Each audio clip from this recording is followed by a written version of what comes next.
50 ans après la prononciation du discours-programme à Abomey par le général Mathieu Kérékou, premier événement des Trois Glorieuses, ces hommes des médias, la plupart professionnels à l'époque, se rappellent des événements comme si c'était hier.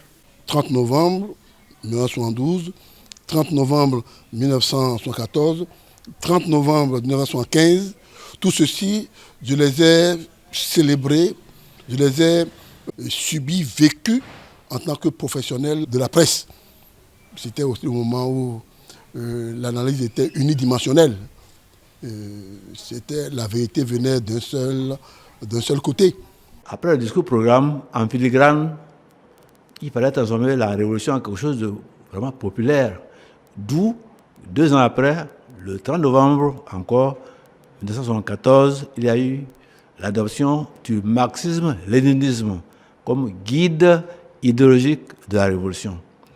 Et, 1 an après, le 30 novembre 1975, la création de la République populaire du Bénin et la fondation du Parti de la Révolution populaire du Bénin. Donc la théorie qui doit conduire, c'est le marxisme-léninisme, mais le socle de développement est le socialisme scientifique.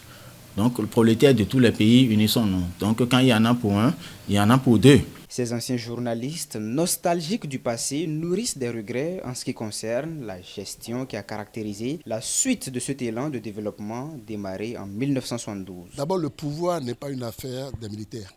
Ensuite, quels civils on a associés? C'était, je vais dire, du copinage. C'était des civils de même bord idéologique, des conducteurs, ceux qu'on appelle les CVA, qui étaient des directeurs généraux, parce qu'ils étaient idéologiquement au point. Donc, il y a eu des gens qui n'avaient pas leur place. Hein. On pouvait des enseignants qui avaient leur place dans les collèges, dans les écoles, à l'université pour gérer les districts, etc. Ce que nous pouvons regretter, c'est que ça n'a pas pu. Ça n'a pas pu aller très loin, sinon les idées n'étaient pas de mauvaises idées. Vous voyez, parce que le patriotisme dont on a parlé déjà depuis 1972, c'est ça qui a conduit au service militaire aussi.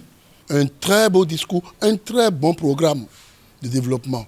Si cela avait été suivi par ceux qui l'ont proclamé et continué par ceux qui ont pris la situation du pays, on n'en serait pas là aujourd'hui. Tout ceci aurait été un succès, aurait donné vraiment la pleine capacité de ce pays s'il n'y a pas eu des erreurs. Des politiques, des luttes entre les partis politiques, entre les idéologies.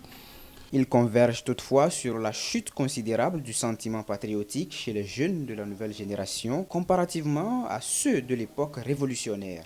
Et on a senti aujourd'hui que ce patriotisme-là manque. Parce que le service militaire permettait à la jeune génération de développer le patriotisme, de cultiver le patriotisme. Aujourd'hui, beaucoup de choses nous manquent. On n'a plus le sens du respect du drapeau.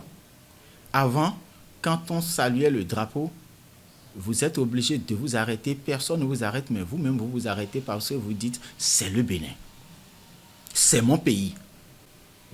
Vous voyez, on brûle un drapeau palestinien, c'est la guerre qui commence, les gens commencent par se donner la mort parce qu'ils attaquent même celui qui est supérieur. On brûle le drapeau israélien, c'est des bombardements. Mais aujourd'hui au Bénin, ça ne dit rien à personne. Vous voyez le drapeau, ça reste sous la pluie, sous le soleil, ça se déchire, ça ne dit rien à personne. C'est dangereux. C'est très dangereux, on n'a rien d'autre de plus que le Bénin. C'est ça que nous avons de commun. Vous voyez, quand les écureuils jouent et ils gagnent, tout le monde est content, opposants, mouvanciers et tout. La seule chose que opposants, mouvanciers, nous tous, nous avons de commun, c'est le Bénin. Et c'est ça qu'on ne cultive plus, le respect du pays. Ces professionnels des médias exhortent à la vulgarisation de ce pan de l'histoire de notre pays à l'endroit des plus jeunes de la République et de la diaspora pour sa pérennisation.